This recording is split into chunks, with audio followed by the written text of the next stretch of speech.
I'm so excited to share not one, not three, but 5 ways you can surprise your boss by thinking like a business owner.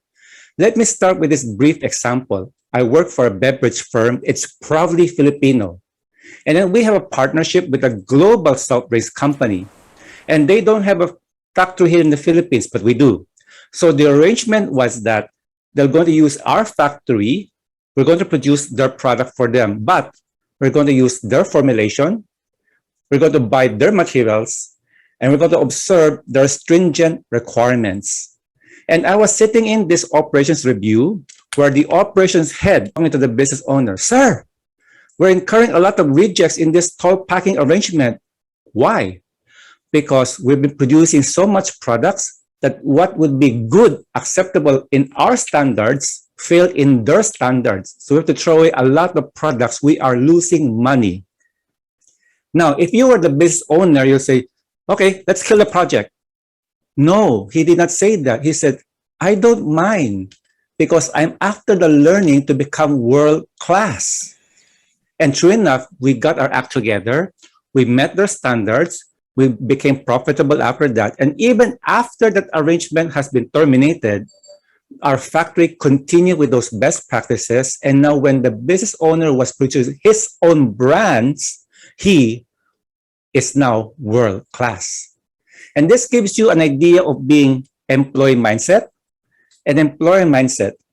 Nothing wrong with being an employee. It's just that it's so easy for us to think what's the immediate issue. It's to think about our job description. It's to look at the 9 to 5. The employer mindset is vastly different. Now, put in a chat box as I continue, what do you think will happen to you if you are an employee and you begin to think like a business owner? I'm looking at the chat box over here, and let me hear now. If you're to think like the owner, the boss of your boss, the boss of your boss of your boss, what will happen to you? Anybody? First round, you'll be known as somebody who's mature. People will be amazed at your insight and foresight. What else? You'll be thought about as executive material. And pretty soon, it's like this. The business owner will grow to put you in to be more involved with his projects because you're in the same wavelength. And pretty soon, you may want to become your own business partner. You will eventually be ready to handle your own business well. Yes, that's correct. Thank you, JP. JP Co, welcome. Glad to see you. Yes, if you're now an employee and you're now learning how to become your own business owner, guess what? You have your cake and eat it too because you're being paid a salary by your current employer and you're training yourself to become an employer yourself one day. The employer is paying your tuition. That's great. Now, therefore, if you want to move ahead, to stand out from your current fellow employees, you shift from an employee to an employer's mentality. You get out of the box and begin to think big, think broadly, which brings me to my first slide. We're going to give you the 5B's of being a business owner. How do we think that way? And the first B is this: have a big picture. Big picture. Remember the business owner? I don't care about the short-term losses and the rejects. And after the learning, so that in the long term, I'll be world-class. And he pulled it off. And that gives you an idea of what it means to be a business owner when you have broader thinking, you see beyond the immediate issue, you take 2 steps back, but go 3 steps forward. You think long-term, not short-term. You're willing to lose the battle to win the war. Let me give you a short example. And this is an actual example happened last year. And look, and put it in the chat box. I'm going to ask you something in the chat box. I will appreciate your participation. Here is the case of the panicking purchaser. Now, I run a factory and we buy plastic bags to put our stuff into. Now, this purchaser called me one day.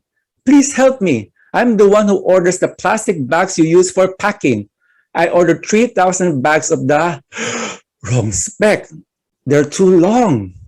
And because of that, my boss will deduct the mistake from my salary. We're talking 5 digits. And if you're this purchaser, a working mom, you cannot afford that. Now, please type in the chat box, why should I help this person? Why should I help this person? It's her mistake. Now, if you are thinking like an ordinary employee, you may think, well, that's her problem because she made a mistake. She should now order the right kind of bags and give it to us. But if you're thinking like a business owner, no, let's help her. But what I'm interested to know is, why do you think we should help her? Anybody in the chat box? All right. Now, people think, well, because that's the right kind of thing to do. We have to help our fellow men. But you know what I told my persons, my people? You know, this is an excellent chance to build goodwill. If we are helping her in her time of need, when it's our turn to be in our time of need and we need her to help us with an emergency purchase or a rush order, she'll help us right away. And true enough, we told her, all right, send those 3,000 bags over and we'll take up everything. What did we do? Okay, imagine this team of people, about 30 people. They do nothing but take their scissors and trim the long bags into shorter ones. Was it hassle? Yeah, it was hassle, but she was happy. We saved her skin. And you can bet we're the strong ally in the purchasing department. Now, Nina Del Rosario said, okay, we should help her because eventually she'll be a loyal customer. Yeah, that's true. Great thinking, Nina. See, business owner na. Because one day, what if I leave my company and I'm going to sell something to that company and I'm going to meet her face to face? Oh, Mr. Purchaser, do you remember? No, nothing. So now we have a good rapport. Another one, Bryce said, to have a good relationship with the business, that's good. Exactly, goodwill. So that's where now a business owner thinks in terms of the long term. It's not like you made a mistake, you pay for it. It's not your problem. But no, we think long term. And I'm not going to dwell too much in this one slide, but when you have your own copy later on, I want you to ponder over it. The business owner thinks more of investing rather than spending. Think of it this way. You are an employee and you want so much to be in LJMB training program. It's a fantastic program. We're giving customized and engaging workshops and webinars. But your L&D says there's no budget. If you're thinking like a business owner, you will invest, even if it's from your own pocket. That's one. Secondly, the business owner thinks in terms of productivity. I'll be busy, but there are results. It's not just activity for activity's sake. Do not fall into the trap of just because you're so busy, you're being productive. The business owner thinks in terms of quality because quality engages people and it will lead to more quantity versus the employee may think the more, the merrier. Or as some people say, the manyer, the betterer.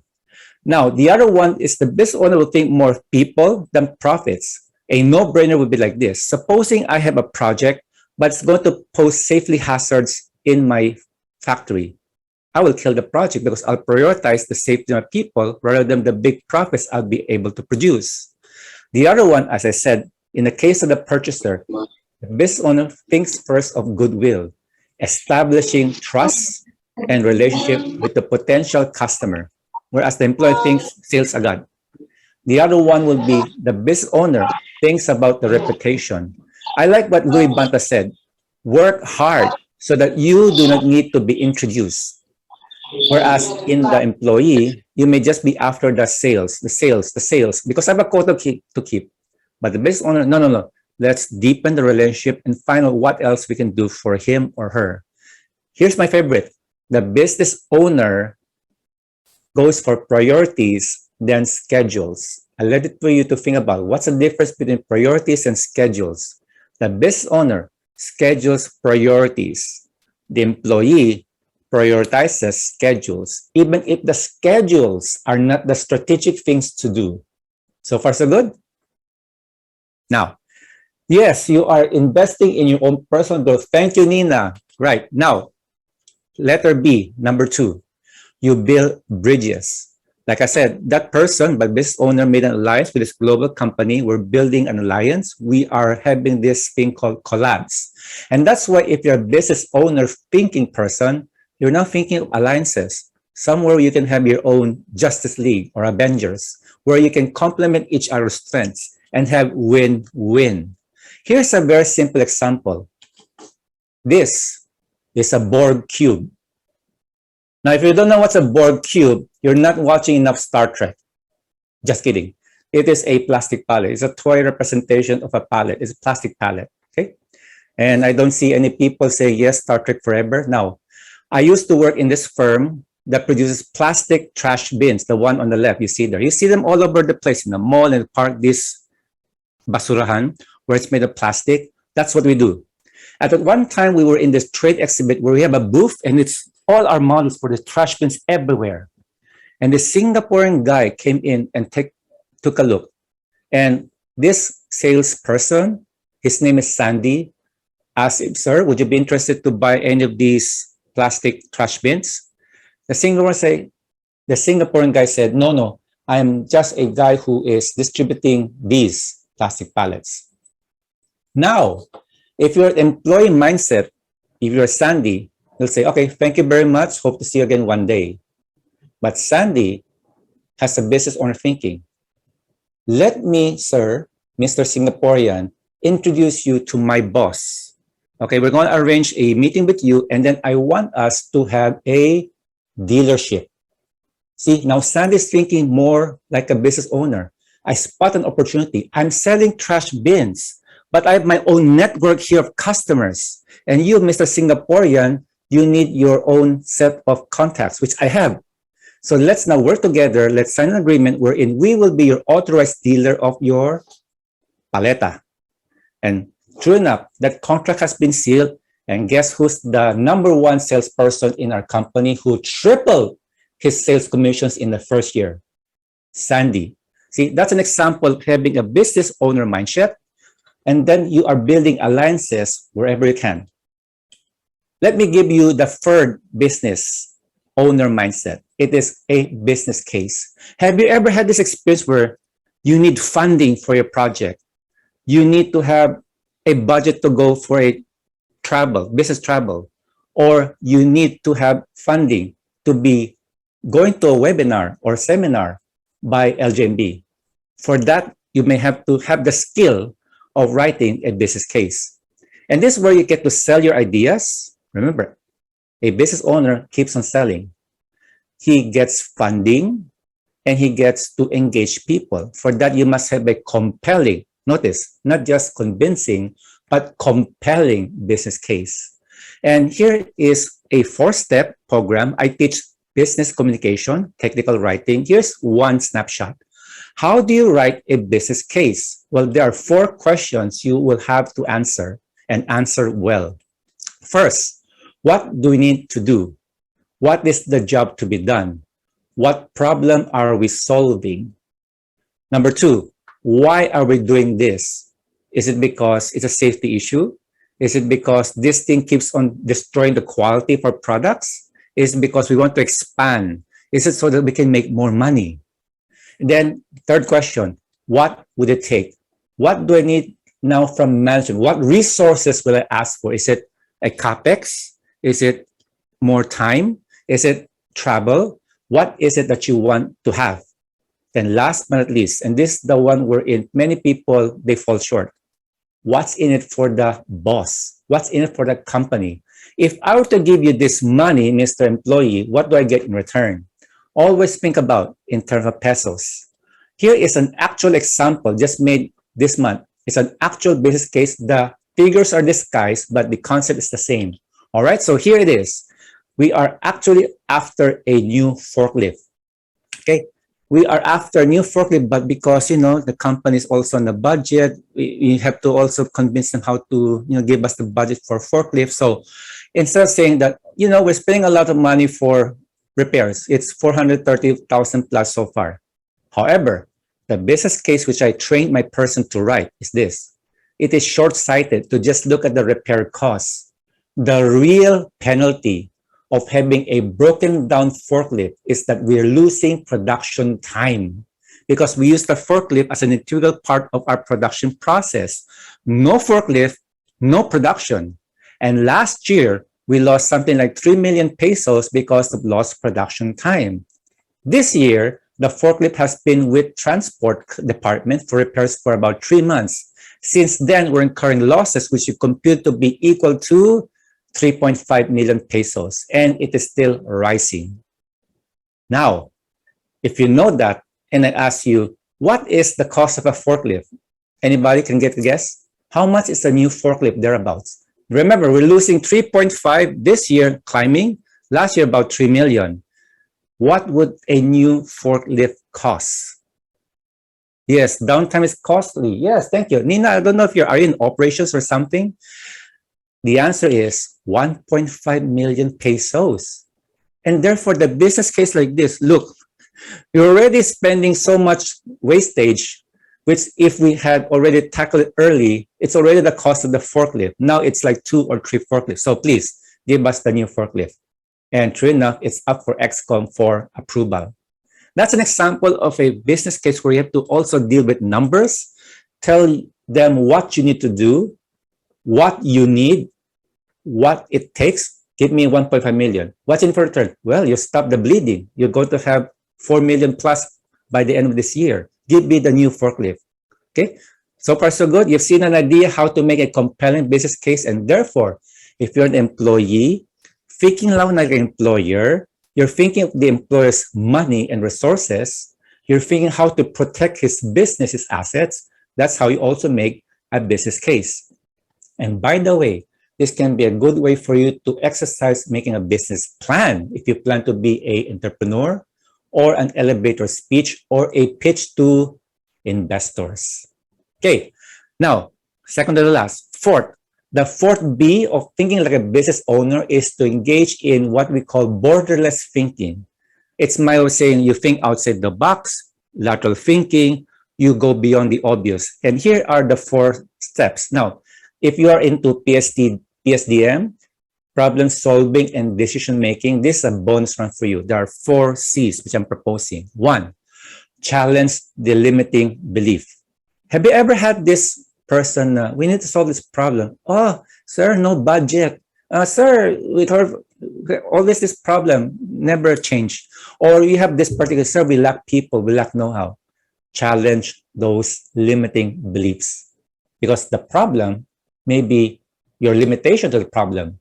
Second, you create what I call wild ideas. Think outside the box, brainstorm, toss around ideas, even though you think at first it may sound funny or stupid, but try them anyway. The other one would be now after having the several options, you now check their pros and cons. And when you choose your best solution, carry it out. Ideas are cheap. The real trick is to pull it off. Now, let me show you a classic puzzle. And if you know the answer, please don't spoil it for the others. Now, if you have not seen this puzzle yet, type me in the chat box. This is the puzzle. It's the classic 9 dots. I'm going to give you 30 seconds, and you probably can use your finger to, try to do it on the screen. Use your finger or ball pen. Link all those 9 dots using 4 straight lines or less without lifting your pen. In other words, that's 1, 2, 3, 4. 4 lines unbroken, but you have to connect all 9 dots. If you know the answer, don't spoil it yet. If you don't know the answer yet, I'm going to show you in the next screen, but let me give you some fun of discovery. I'll give you 30 seconds. Go. Yes, thank you, Nina. You're very much into operations. May I ask, what industry are you with, Nina? Yep, all good. Thank you very much. All right, so I hope you're having fun. Okay, how many of you have not seen skincare and cosmetics? Wow, that's a challenging thing. So kudos to you. All right. So I think all of you have seen the puzzle. Yes. Oh, me. So Rudy has not yet seen the puzzle. Yeah. Okay. So I don't know who else. No. All right. So they'll give you 10 more seconds. All right. So Rudy, were you able to figure it out? How do you going to pull it off? The answer is yes. Whoever has not yet seen the puzzle, have you solved it? Please say yes. I'm going to give you now the answer in 5 seconds. 5, 4, 3, 2. If I go outside the box, it is possible. Yes, you got it. And this is the answer. This is the answer.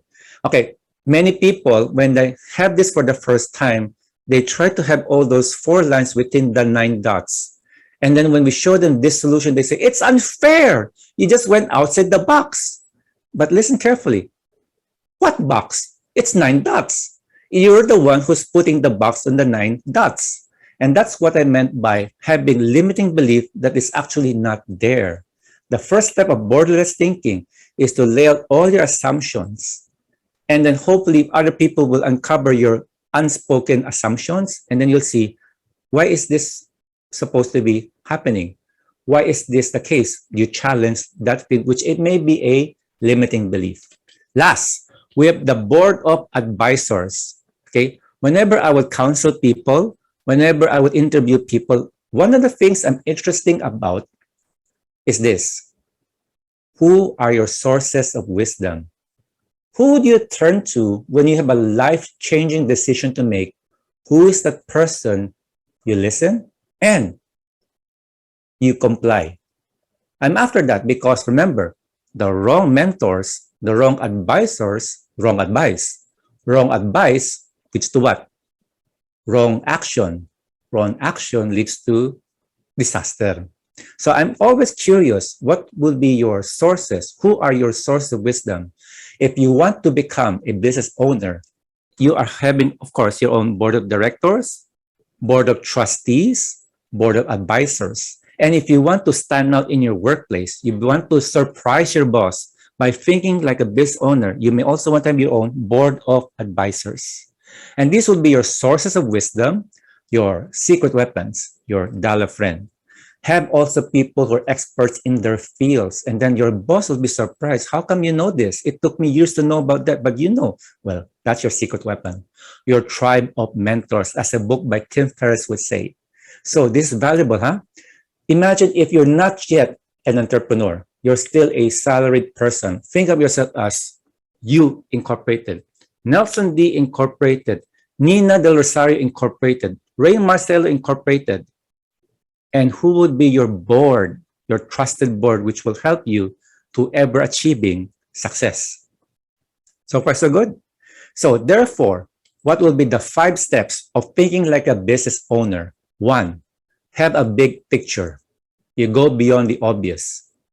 2, you build bridges. You build alliances. You build partnerships. 3rd, you must have the skill of writing or presenting a business case so that you'll be able to get the resources you need. 4th, you must engage in borderless thinking, by which you'll be able to think outside the box and solve practically any problem that goes your way.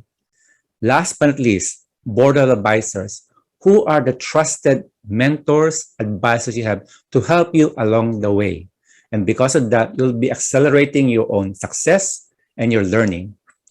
Do this well, and you will surprise your boss.